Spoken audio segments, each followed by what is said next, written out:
Have I ever mentioned that I really like Starlight? Maybe I should do that more often. If you take a look at my cutie remark, crystalling and No Second Princess review, you will notice that I go to great lengths to analyze Starlight's behavior. As every little thing she does is all about Starlight, I decided not to label this video a review and talk about Starlight in general and what we learn about her in that episode instead. Starlight got a lot of length since her introduction. Most fans liked her as a villain in the cutie map, but there are those who criticized her for being a badly written and hypocritical social justice warrior. Things got only worse after her second appearance in the cutie remark. While the majority of the fandom adores this episode for every major villain making a comeback in different timelines, the most common complaints about this two-parter are Starlight's petty background story and rushed redemption. I basically defended her by comparing her actions to Twilight's freakouts. As a reminder, in It's About Time, Twilight was willing to stop time itself. Now imagine she would have actually casted a spell that does exactly that. Everything would simply stop. Something that is arguably worse than any villain could ever hope to achieve. The difference is that this was played for laughs. Starlight is basically Twilight's sociopathic tendencies played for drama. Spike pretty much sums it up here. And I thought Twilight was a master of the freak-out. Now in No Second Princess we learn how much Starlight depends on magic. Unlike Twilight, who is rather hesitant to use magic to fix a problem, Starlight tries to solve everything with magic. She doesn't just use it for mundane tasks like preparing the dinner table or baking a cake in record time.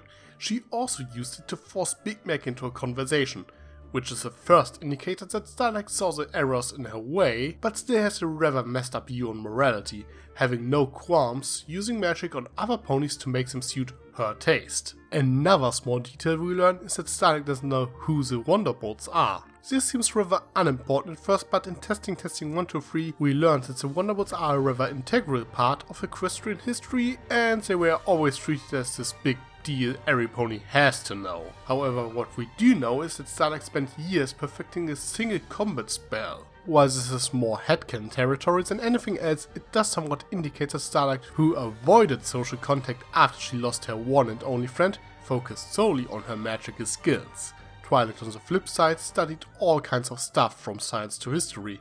While episode 1 Twilight is not a social person, she at least has a basic understanding of how society works and knows for the most part what kind of behavior is acceptable. Meanwhile, Starlight seemingly traded any kind of social skill for magical knowledge. This also might explain why Starlight is able to match Twilight in a magic duel. While Twilight probably has more power, Starlight has much more skill and probably knows more powerful spells, but that's a topic for another video. And now we get to every little thing she does. This episode highlights what is fundamentally wrong with Starlight. Up to this point, many of her actual problems were somewhat obscured by her feelings of guilt. She couldn't approach new persons because she was afraid that they might find out about her past actions, and that is not entirely unreasonable. But can you remember last season when half of the analyst community hated "Do princesses dream of magic sheep" because Luna tortured herself by constantly reminding herself of her past mistakes? Well, guess who does the same? In every little thing she does, we get to see Starlight's room.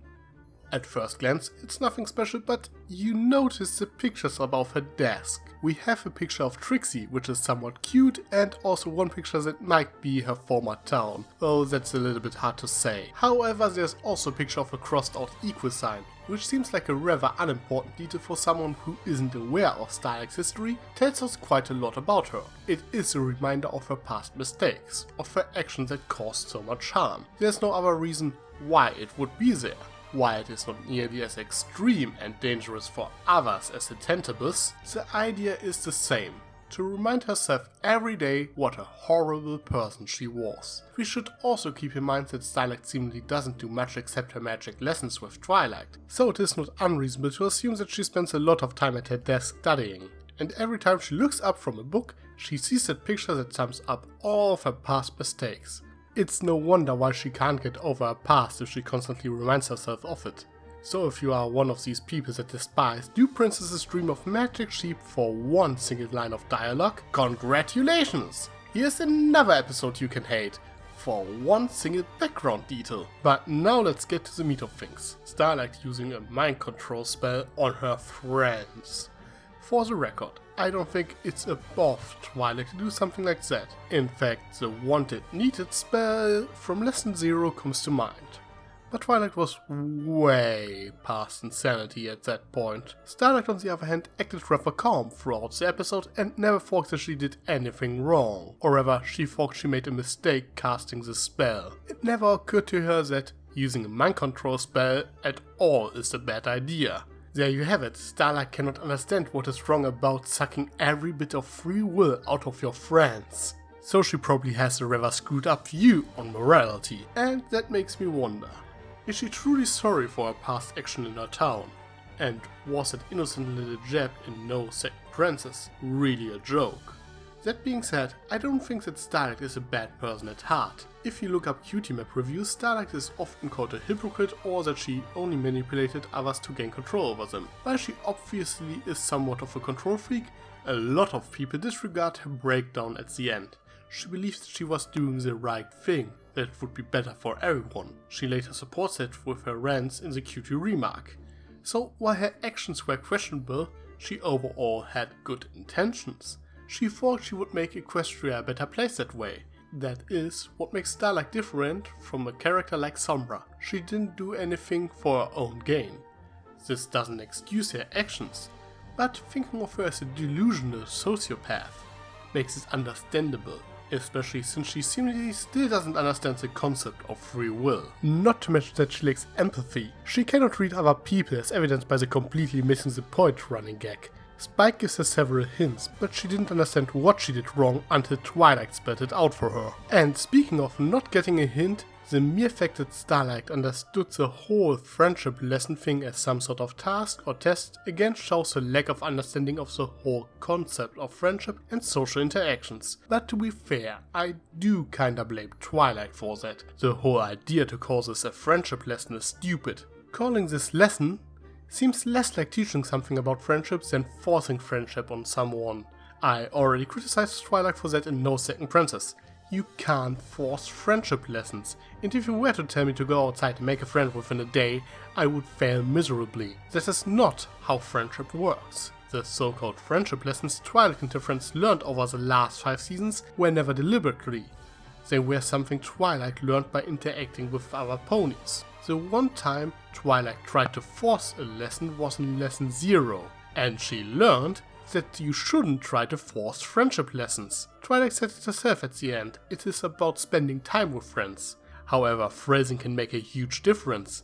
Calling the task "meet Pinkie and bake pie with her" a lesson is wrong. It implies that this is a lesson and that Starlight has to fulfill certain requirements to pass. What Twilight should do is go to Starlight and ask her if she wants to bake a pie with Pinkie next Saturday. Don't task it, encourage her to spend some time with her friends. Because it is a good thing that Twilight wants Starlight to interact with other ponies. Friendship is nothing you teach, it is something you have to experience. You learn about friendship by interacting with others. Sure, Twilight could write down the lessons she had learned and give them Starlight to study, and I wouldn't be surprised if Twilight did exactly that, and there's nothing wrong with it, because one thing Twilight should do is to explain what Starlight can or should do and what not. You could also give her a story about someone learning a friendship lesson to analyze and ask her afterwards what that lesson was. Or let her watch a 22-minute episode of a girly cartoon to review, kinda what I like to do way too much. But don't paint spending time with someone like some sort of lecture. The only task that somewhat qualified for that was chillaxing with Rainbow Dash, because Starlight should learn how to relax. And not be under pressure to prove that she learned something about friendship. Anyway, Starlight is a sociopath with a screwed up view on morality and no empathy, which every little thing she does proves in my eyes. These are fundamental flaws in her character and probably not the result of Sunburst leaving her.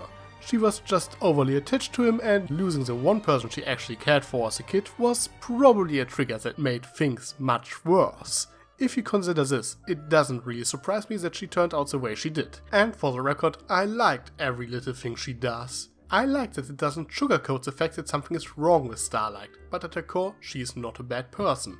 That is why Twilight is willing to help her. She realized that all Starlight needs is someone to show her the right way. Truth be told, Starlight should seek professional help, but that's a rather moot point in a cartoon like My Little Pony. It wouldn't fit the tone of the show.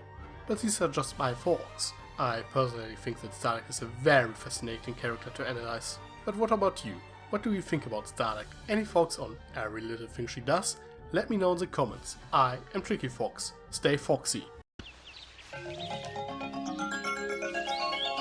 Sly as a fox, you got me under your spell. But you know I'll never tell that I know you know so well.